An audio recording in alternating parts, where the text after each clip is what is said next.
And this is Bob Siegel. So, you'd like to believe in God, but you wonder why Christians are always so firm in their convictions. Isn't there a place for compromise these days? Especially politically, when we see how broken Washington is.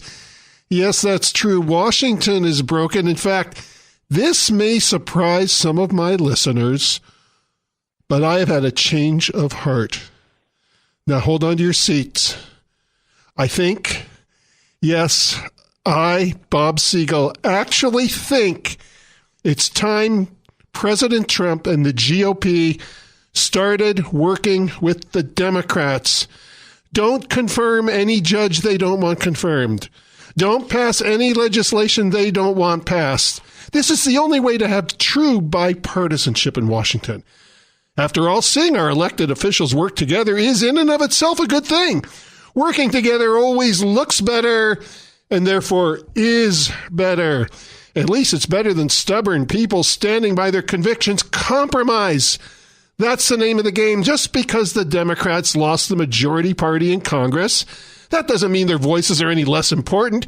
In fact, Republicans have an ethical obligation to include Democrats as part of the process, just as the Democrats always do themselves when they're in the majority. Also, I have to say this. Whenever I hear Charles Schumer and Nancy Pelosi speak, the pearls of wisdom flowing from their mouths show us how interested they are in being united with their Republican counterparts.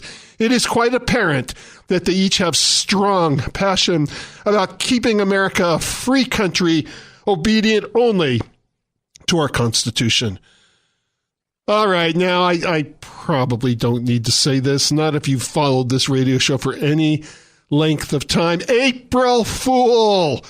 All right, one day belated April Fool, that is. So now, let me introduce a man who isn't anybody's fool, April or any other time of the year, my good friend and rotating co-host, Jim Berrier. Jim, welcome back to our program.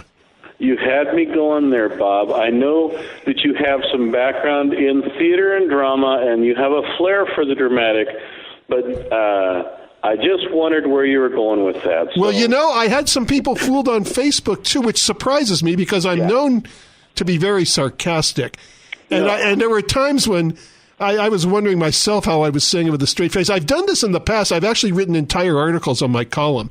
A couple of years ago, I did a repentant speech by Obama where he admitted that he was being political and changed his positions. Now that one I did so well that when I wrote April Fool on the bottom, one of my readers wrote me a letter and said, "I hate you, Bob Siegel." And then when that idiotic film about Noah came out, I said, "Oh, biblically based, sound family values." Yeah. I just laid it on thing, and then at the bottom I said, "April Fools, if you want to read my real review of this PC of you-know-what, you can read it tomorrow." So you can still go to my website and see both versions of my no. But on Facebook, I just thought, gosh, they must know I'm kidding. But a couple of people thought I'd lost my mind. They just, I need to tell all of you, I'm a human being. I suppose I could lose my mind like anybody. I will never lose my mind that much. That much I can assure you. Well, I was kind of picturing, as you were doing that intro, I thought, his tongue is about to poke through his cheek. Well, it's fun. Well, you know, and I know we have some things we're going to talk about tonight. We always have a plan. We don't always stick to it. But, well, that's because we're both so versatile. Yeah. We're both such Renaissance men. We can talk about anything. That must be it. But I just have to ask you on the air here, okay, should the Republicans use the nuclear option if the Democrats continue this silliness of partisanship, of blocking a man who's maybe one of the most qualified people to sit on the bench that we've ever had? Should they use the nuclear option? Jim, not only should they use it, but they should not wait. They should not go on another day. They should use it immediately, not just for the judges, for everything. The reason that idiotic health care bill that they came up with 2 weeks ago, which I think Paul Ryan probably found at the bottom of a box of Cracker Jack, the reason that was written the way it was is because they had to get it to the Senate at a certain time, because the regular bill, the one that they had no trouble at all passing many, many times when they weren't really in power, but now that they're in power, they somehow can't pass. The reason they couldn't get to the Senate this time is because of that idiotic rule about needing 60 votes. Yeah. The Democrats, when the Democrats win, we hear elections have consequences. When the Democrats lose, we hear, the American people want bipartisanship. I'm so sick of it. The Republicans should use the nuclear option. We shouldn't have to listen to Nancy Pelosi or Harry Reid or particularly Al Franken or Elijah Cummings.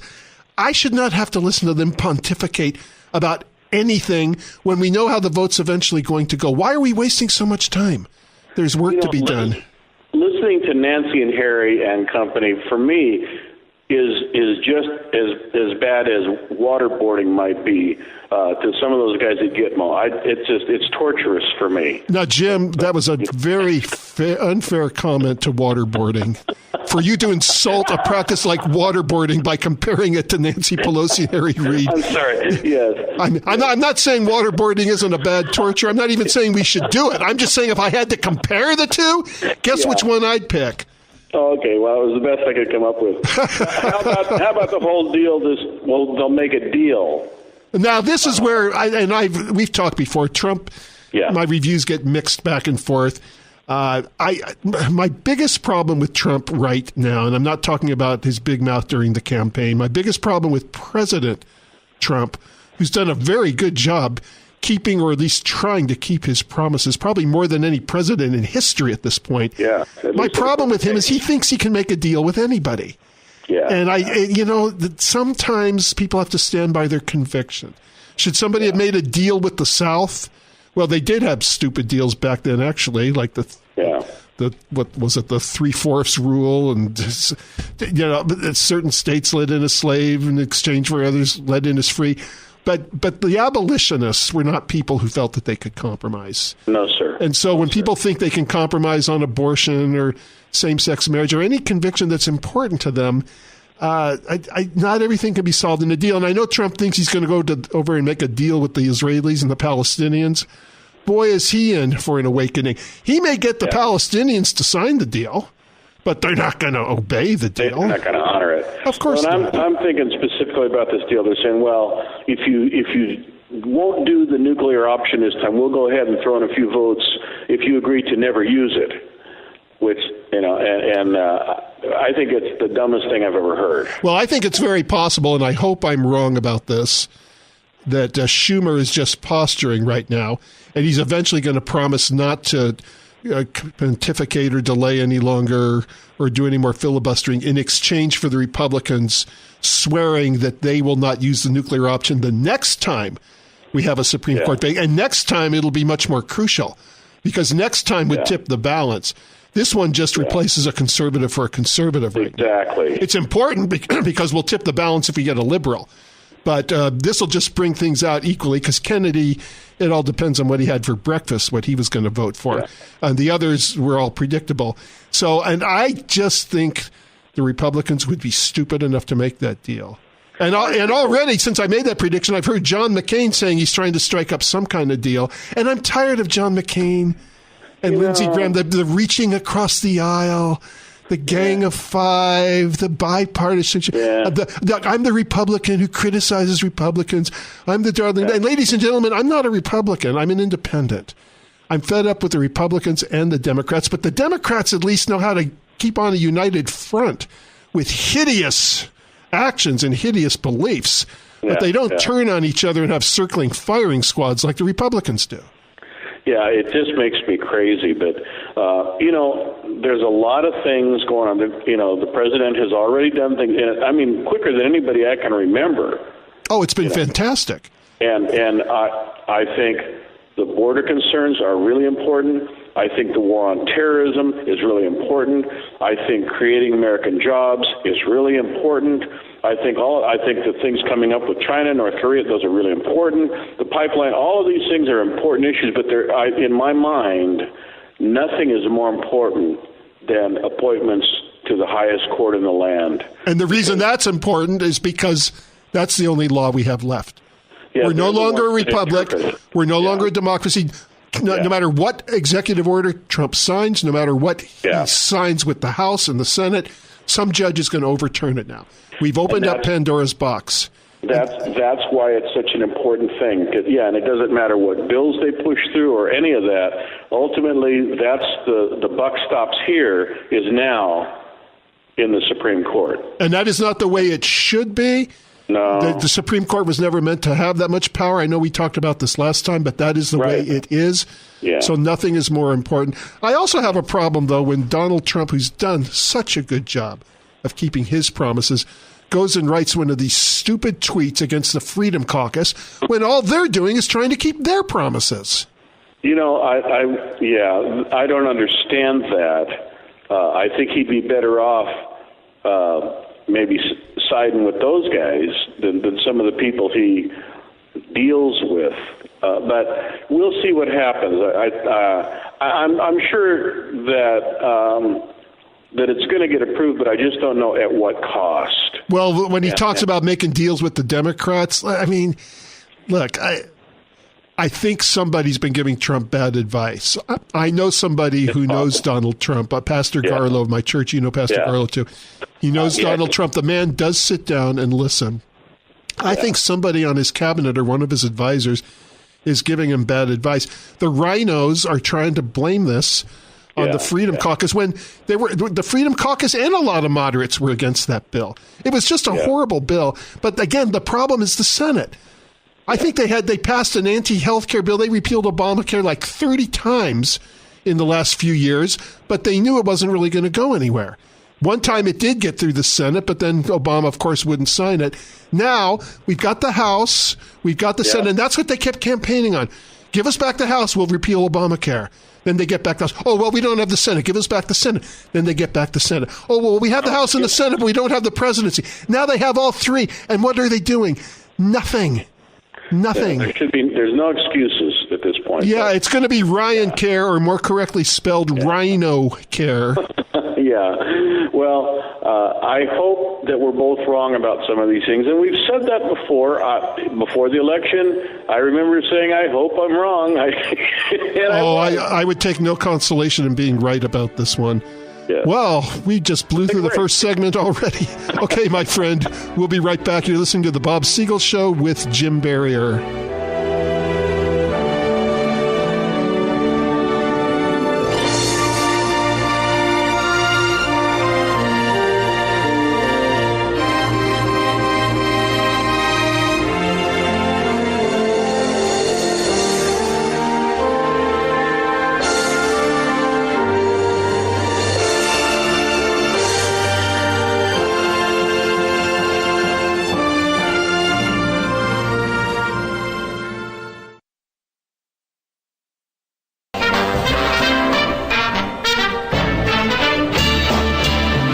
Welcome back to 1170 The Answer. I'm your host, Bob Siegel, joined by my good friend and once-a-month co-host, Jim Berrier. Hey. Okay, so what I wanted to maybe go over some stuff with you tonight. I was going to kind of take the contrarian point of view, and we'll try to do that a little bit. But I get people, and I know you do because of the focus of so much of your work, but I'll get people that will make statements like this. Does it really matter what you believe as long as you're sincere? Or, there are lots of religions in the world. Christianity is only one of them. Don't they all basically teach the same thing? And isn't it just really boiled down to all roads lead to Rome? And as long as you're sincere about what you believe, wouldn't any religion be okay? So I wanted to kind of work with that theme, and I wanted to ask you some questions. And I did a little research for this, did a little homework, and bottom line is only about 15% of the world population would describe themselves as having no religion, as being either atheist or agnostic, but no belief system at all. And I think atheists and agnostics are closer to Christianity than people of alternative religions. Oh, I'm like you. I love talking to people. I meet people all the time that introduce themselves as atheists, and by the time I get through with them, we find out they're not atheists at all. They just don't like organized religion. That's right. Yeah. Well, as for saying it doesn't matter what you believe as long as you're sincere, What if, let's bring back the slavery issue again that I brought up last. What about the fact that during the pre-Civil War South and in ancient Rome, there were a lot of people that sincerely believed slavery was okay. Now, I would say that if they paid better attention to their conscience, they would realize that it wasn't okay. But human beings have a good ability to rationalize, and sometimes people can be sincerely brainwashed, and they just don't pay attention to the submerged conscious. So what if somebody sincerely believed it was okay to go out and kill somebody or to be a racist? So a lot of racists sincerely believe that people of a certain skin color act a certain way. We don't assume that those things are okay because they're sincere. I think that a lot of times what people say is true of religion. It's just not true if you look at any other aspect of their life.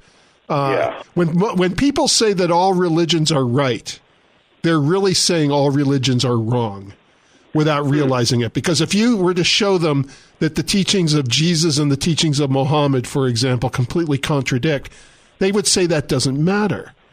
Now what's interesting is some of these same people, if they saw a contradiction in the Bible, they go, if the Bible's written by the same God, how can this verse contradict that verse? But boy, Christianity contradicting another religion, they don't think that would concern God. We should be concerned in either front. I don't believe the Bible does contradict. If somebody did believe that, that's a valid concern. I'd want to show them that it's not really a contradiction. The same is true with the other religions.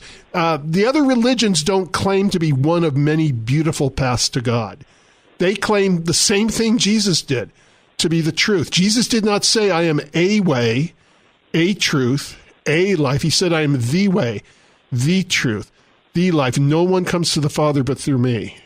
Yeah. And just as Muhammad is the prophet. No, not only does the Quran teach that Muhammad is the prophet, but they teach you'll go to hell if you don't believe Muhammad is the prophet, and we'll kill you if you don't believe Muhammad is the prophet. Well, or you at least have to you at least can't speak against the prophet, and they want to convert you, or you have to at least live subservient to them. They might let non-Muslims live in the land. So, and this is not a few nutcase terrorists that are saying this. This is what the Quran says. This is what the Hadith say. This is what Muhammad himself taught. Yeah, and of course, I think as biblically illiterate as most Americans are, they know even less about the other supposed religions that they think are okay. Yes, biblically illiterate. Let's invent a new word, Quranically illiterate. There you go. And just to show you I'm not picking on Islam, Judaism, the first command that God gave through Moses on Mount Sinai, you will have no other gods but before me. Yeah. Now, as a Christian, Jim, you and I, we believe that the New Testament and Old Testament go together and it's really the same God. But still, if I was Jewish and I didn't accept the New Testament, but I still accepted the law of Moses, I would have to be consistent, say, Moses told us that this is the only true God. We are not to worship any God but him. So it's not Christianity that made this up. So now we were talking about politics the last segment. When politicians contradict themselves, don't people jump all over it? If somebody was taking a history exam and they got an answer right, could they go up to the professor and say, well, to me, I think it's true. Actually, I should be careful because these days you probably could say that. I feel like I'm a woman even though I'm in a man's body. Then why not say, you may have given me a C, I think it's an A. Looks to me like an A. I mean, we're practically living in those times. But to anybody who wants to still make logical sense, of course, that's ridiculous. It's ridiculous with religion. So if you show them that the religions contradict, and they say, well, it doesn't matter that they contradict, they still teach nice things, what they're really saying is we don't expect any of them to be true. So that's what I mean, Jim, when I say that when somebody claims all religions are right, they're really claiming they're all wrong. And I've used this illustration a lot. If we're just assuming that religions are comforting fantasies, well, if that's all they are, then it doesn't matter which one you are. Just pick the one you believe in. You don't like Lord of the Rings? You prefer the Chronicles of Narnia? Great. It's just a fantasy. Pick the one you want. Yeah. But Jesus didn't claim to be a fantasy. Muhammad didn't claim to be a fantasy. Hinduism teaches that Brahman is God. They don't teach that God is some other God. Brahman and the universe are one and the same, and that's the ultimate God in the mind of a Hindu. And they don't teach that something else is an ultimate God. So these different religions are all claiming to be the only way. You can't have 10 only ways. Right.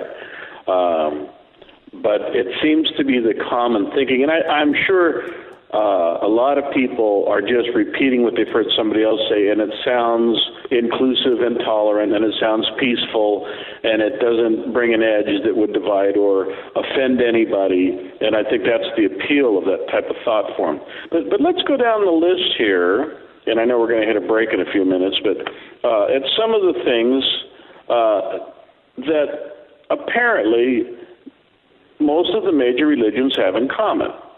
First off is there seems to be an understanding or an assumption that, are we going to a break? We are.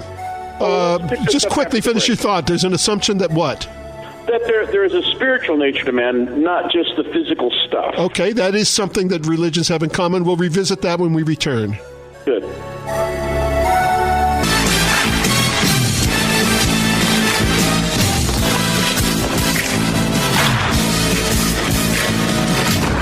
Okay.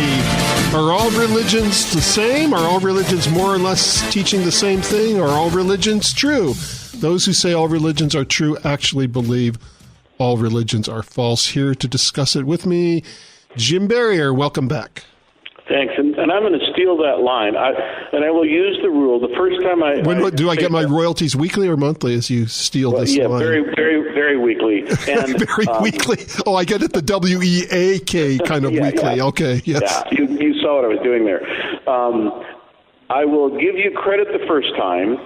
And then after that, it's yours. Yeah, I know how it works. No. It's the 3 stages. The first time is, Bob Siegel says, da-da-da-da-da. Then the second time you say, one radio personality says, and then after that, then it's just mine. Oh, I thought you were going to go, as that genius who I don't even need to mention anymore says. But you set it up and tee it off any way you want, Jim. Well, that's a great line, and it's really true. So there is this understanding in most religions that there is something more than just the physical stuff, as Yoda would say, not luminous beings are we? Yes. And a lot. In fact, a lot of the Star Wars stuff comes right out of Eastern mysticism. And Hinduism. Totally, yeah. And I think Lucas actually kind of believes in something along that model, but there seems to be this understanding. People know there's something more than just this stuff. Our culture, we're obsessed with paranormal and the movies, the TV shows, everybody has this fascination with things as long as you don't attach any moral obligation to it. Right. Or perhaps a moral obligation such as you're morally obligated to kill in the name of Islam. That kind of moral obligation. Or even accountability, but there is that, and I've walked through this with a number of people, and I'll ask them questions, and they'll really come to a point and say, I know that there's something more. We're going through this right now. It's been a difficult thing. My sister-in-law and her husband have both been hit with cancer in the past year, and we've been praying for them, and they're well off. They go to the Mayo Clinic regularly, and those folks are highly trained and great at what they do, and they're both recovering. That's wonderful to hear. It's great, but we've been praying, and my brother-in-law particularly has been very resistant to anything about the faith. And the last couple of times I've been able to talk with him, it's been just awesome because he says, I have to tell you, the things that you've been saying to me, I know they're true. And it's a huge step for him to admit that. And meanwhile, my sister-in-law, we've diverted here, but it's a good story. She has made such a tremendous profession of faith. In this past week, she talked to Leslie and said, I think I need to get baptized. And I said, when you start talking like that, there's really something going on. So that's a testimony to your faithful prayers. That's wonderful, Jim. Well, and a lot of it is of them watching Leslie and her walk of faith for over 30 years. I think how we treat people and the way we say things to people can be more important than what we actually say. Most of the time. So anyway, that is a great. But the fact that Bruce is acknowledging that there's a spiritual side of things, and he says, I can feel it when you guys are praying for me. Now that it's going to, some people don't like that kind of language. It's not about feelings, but what he's saying is he senses, he knows there's something happening outside of himself, something bigger than him in this whole thing, and so there is an understanding for most people that there is something more to me than just the flesh, blood, and bone. And so most religions will teach that on some level, and certainly Christianity does. And I think one of the reasons for that is the Bible tells us that God has put eternity in our hearts. Yeah. We were created to have a sense of that. So no matter what somebody might learn in some classroom about God not existing or pragmatism or whatever it happens to be, there's a part of their soul, which they don't even believe exists, that is bearing witness otherwise, but it's happening subliminally, unless they really take time to reflect on it. And it takes some skill, it takes some prayer, it really takes, I think, the Spirit of God to open things up for people to move closer toward that. Now, the next thing, this is kind of a tandem thing, this is a progression, this whole list I have. Then that moves us to, there is a great sense within religion that there is something after this body dies, whether it's heaven or nirvana or reincarnation or whatever place is paradise. There is, in most religions, some understanding that your existence doesn't cease when you stop breathing. And I think that's another thing that we're born with. So I was raised as an atheist, as you know. Yeah. And I remember even as a little kid, when I would think about dying, I would think the idea that I'm never again going to have a conscious thought, but the universe is going to go on for all of eternity, that was absolutely incomprehensible to my thinking. Yeah. It's troubling for someone who. Well, it's troubling, but it's incomprehensible that could even be true. It just something bears witness that we are going to go on. Yeah, and I think it's back to what you said. I think there's something that God has placed in the human condition that it wants to move us toward those understandings. We just have to block it out and make a decision to not listen to those things. As Jiminy Cricket said in Pinocchio about the conscience, it's that still small voice that no one listens to. Yeah, and you know what? I love Disney's Pinocchio. Yeah. But if I may, in the book version of Pinocchio, the original novel that I read as a kid, in a very early chapter, I think it's chapter 2, Pinocchio smashes by stepping on Jiminy Cricket and kills him because he didn't want a conscience. Well, that's probably more realistic for most people. Yeah, I love the Disney version. Oh, well, of course, the Disney version has the happier ending. So we have this, that there is something after life, and certainly we believe in the resurrection, and we'll be celebrating that in a few weeks. I still use the word Easter because I don't have a problem with that, but Resurrection Sunday, to me it's the most important part of the Christian faith. As Paul said, without the resurrection, we're very miserable, and so we believe in that as Christians. Now, this is the next one that I want to talk about. Most religions have some version of enlightenment, coming to an understanding, seeing the light, or having this aha, this awakening.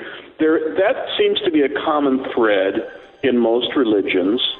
Yeah, and yet there's not a whole lot of evidence that too much of human history has been very enlightened for all this enlightenment that they're claiming. No, not much. Okay, we'll be right back.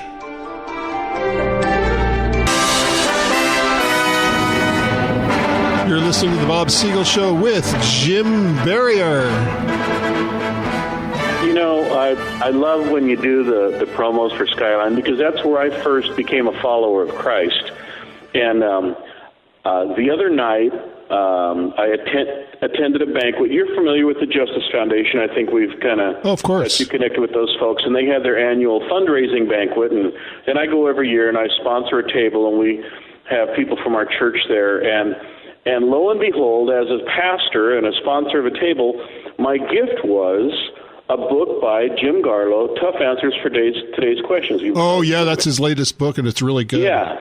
So I just got it. I can't wait to read it, and possibly on this radio show we might address some of those tough questions. So I'll have to prep first. I haven't read the book. Okay, yeah, it's very looks good. Like something right up my alley. So there is enlightenment. Now I have to tell you this story. I had a young man come to one of our functions, and he said, "Pastor Jim, you're going to be mad at me." And I said, "Why would I be mad at you?" And he said, "Well, I've decided to become a Buddhist and not a Christian." And I said, "Okay, tell me why." And he said, well, somebody gave me this book about Buddhism. I started reading it, and he says, I think there's just more truth there, and I think the whole thing, that you need enlightenment, and Christianity is all about people teaching traditions and catechisms and forcing religion down someone's throat, and it's things they've learned from somebody else, and it isn't pure enlightenment. And I said, now wait a minute, you're telling me this because you read a book that somebody gave you. Yeah, exactly. He couldn't see the irony of that. Well, not only that, but when I interviewed a Buddhist on this show one time, or actually a Christian seminarian student who was considering becoming a Buddhist, because he went out and visited a Buddhist priesthood, and he says, they have a lot of compassion too, just like Christians, so why can't they be true? And I said, well, just because somebody feels compassion doesn't automatically mean that everything they believe is true. I think the people that say this, Jim, although they may sincerely believe that they are Christians, they don't sound like people who've really had an encounter with the Holy Spirit, an encounter with the real Jesus Christ. And that doesn't mean we should jump all over them, but I think these are people that, because if you've really met God, then you know that he's God. Yeah. And if you are a serious student of the Bible, and you and I are two of the people left that take that seriously and embrace it, there's just a lot of stuff in there that if you come to the conclusion that those things are true and that those writers were accurate and that the words of Jesus are true. I love the C.S. Lewis thing. Jesus was either a lunatic or else he was just a con man, or else he was telling the truth. And the problem with most nominal Christians today, in my experience, has been they really are not familiar with the scriptures at all. No, and to defend them a little bit, it's not their fault, because sometimes they'll go to their pastors and say, well, how come the Bible says the world is only 6,000 years old, but evolutionists teach that it's billions of years? And not that I believe the age of the earth is one of those things we need to die for as Christians, but they'll ask a question like that, or about Noah and the flood, or why is Jesus the only way to God? How can a loving God send people to hell? And a lot of times what they hear is, well, you need to just accept it by faith. Well, I'm sorry. You can't get up on Sunday morning and preach that Jesus is the only way, and if you don't accept, you're going to be separated from God from all of eternity. And then someone says, well, I don't want to be separated from God, but on the other hand, I don't want to give my life to something that might not be true. Help me out. Throw me a bone. And we just tell them to accept it by faith. That's malarkey. I hate that answer. Yeah. On the other hand, there is no way that a Buddhist or a Hindu could say, here's how we know it's true. They don't even attempt to tell you anything other than that you should just accept it by faith. Your blind faith is the conduit to your enlightenment, supposedly. The Bible can be backed up by archaeology, corroborative history from the time, fulfilled prophecies, and then ultimately, 1 John, this is how we know him, by the Spirit he has given us. And that doesn't mean a mere feeling or a mere mind trip. It means an actual physiological encounter with the Spirit of God, where God is speaking to us. And it's a person, not just a force. Yes, it's not a concept. Yeah. So those are things. Now, most religions have some expression of prayer and meditation. And I'll say this, I'll talk about meditation in church, and I'll get some eyebrows, and I'll say, meditation isn't evil. I'm not talking about transcendental meditation. I'm talking about meditating on the person of God, meditating on the law, meditating on his word. We're encouraged to meditate, not empty our minds. Exactly. That's an important distinction, because Eastern philosophy meditation is we empty our mind and then chant mantras so that the gods out there in the cosmos can take over our mind. Christian biblical meditation means we're thinking about God. We're thinking about his commands. We're thinking about our life. We're meditating on God's word. One is an active mind. The other is a passive mind. That's the difference. But they both use the words meditation. So just like they both use the words God, and yet to the Hindu, God didn't make the tree. God is the tree. So you can use the word God. You can use the word meditation. You could be meaning completely different things by it. Yeah, and these are the things that if people really want to know the truth, they should study these things. I'm not threatened by reading other religions or about them. And when I was young and much the same as you, I wanted to know the truth, and so I would look at these things. And when I came face to face with the claims of Jesus Christ, it only left me, two decisions to make, to reject it or accept it. But back on our common threads, there is some expression of prayer. People pray, and sometimes they're just rattling off things, a mantra, or repeating things, and saying, I won't pick on anybody, but phrases, and they repeat them over and over again. And the truth is that some of that has crept into the church. That's one of my problems with what we used to talk about. You coined the term the worthless prosperity gospel. People would think, well, if I just say these right words, then God has to give me what I want, and that's incantation. Well, that's Aladdin and his lamp. That is a fantasy. Yeah. That's not what the Bible teaches at all. Although there are a lot of Christians that take verses of the Bible out of context and try to teach that. It's called the prosperity gospel. Yeah. So we have prayer. And for me, this is one of the things I was telling you about my sister-in-law and her husband, and they were. Leslie and her sisters were raised Catholic, and so when her sister started, venturing down this path in the last several months, she told Leslie, well, I've been praying. She said, I can't remember all of the prayers. And Leslie said, you don't have to recite prayers. You can talk to God just like you're talking to me. And she said, really? And so she does now. And she'll be driving along in the car, and she'll start talking to God. And I think, that's so healthy. One of these days, by osmosis, she's going to discover that she just already has stumbled into that relationship with God. It's an awesome thing. It sure is. Break? We'll be right back. Okay.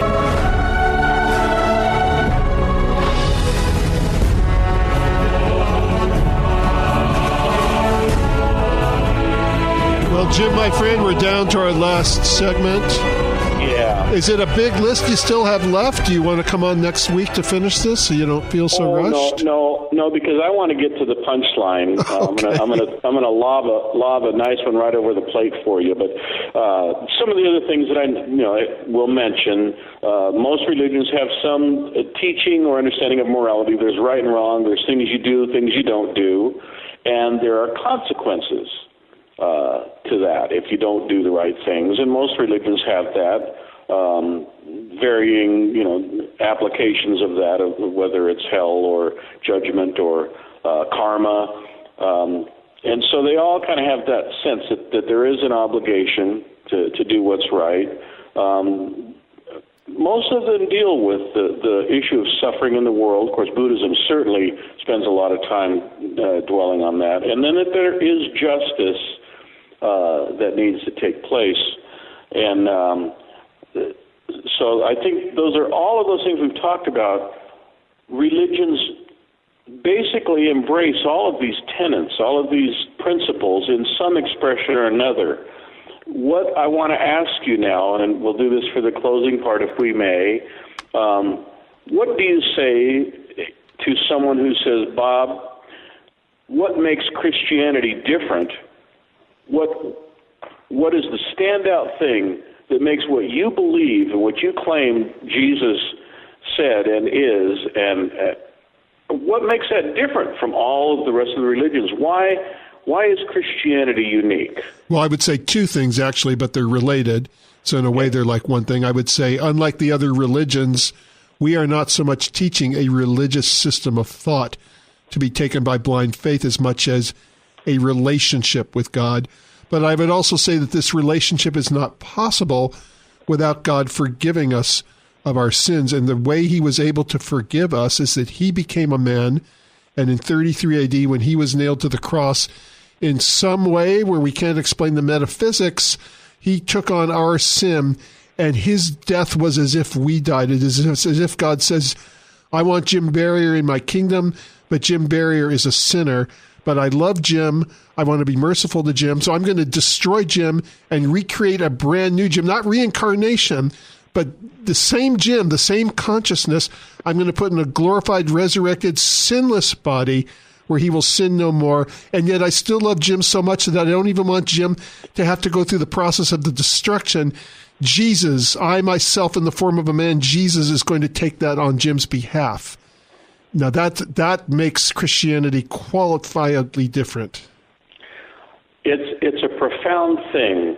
There was, I've studied a lot of the old writers and stuff, and one of the things that I read one time, a long time ago, it said, There's nothing more profound than the notion that a perfect, uncreated God could take on the form of man to redeem sinful and unholy man and then make him holy. And,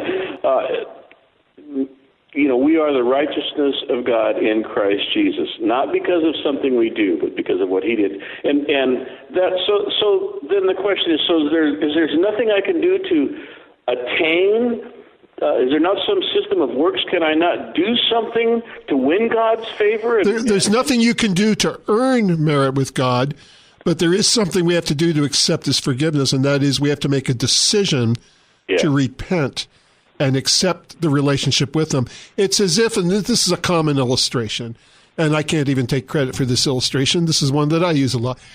Somebody's in a courtroom, and they've committed this crime, and the penalty is life imprisonment or something like $500,000 fine. And the person's incapable of paying it. They don't want to be in prison for life, but the judge takes compassion on them, says, do you feel bad about what you did? Yes, sir. Are you going to do it anymore? No, sir. Because I'll tell you what I'll do, the judge says, and he gets out his checkbook and writes out a check for $500,000. Says, justice has to be done. Somebody has to pay this penalty. I'm going to pay it on your behalf. Take this to the clerk, and once you deposit it, you're free. Now, what goes through our mind? Well, this is too good to be true. I don't deserve this. Well, we don't deserve it.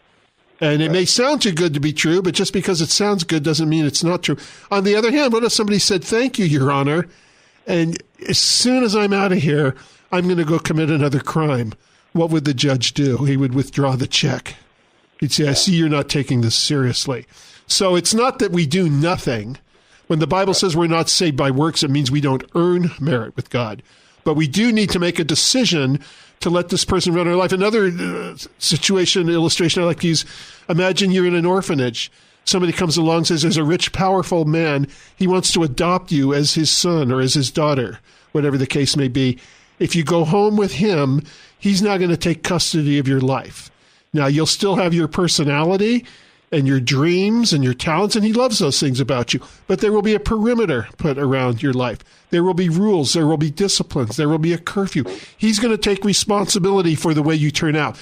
Now, if you don't want to go with him, you don't have to. If you want, you can stay here and be an orphan the rest of your life. But if you sign the dotted line, your life is no longer yours. Christianity is signing the dotted line. Christianity is accepting the check on our behalf, but with the decision that we're now going to change. That doesn't mean we become perfect overnight.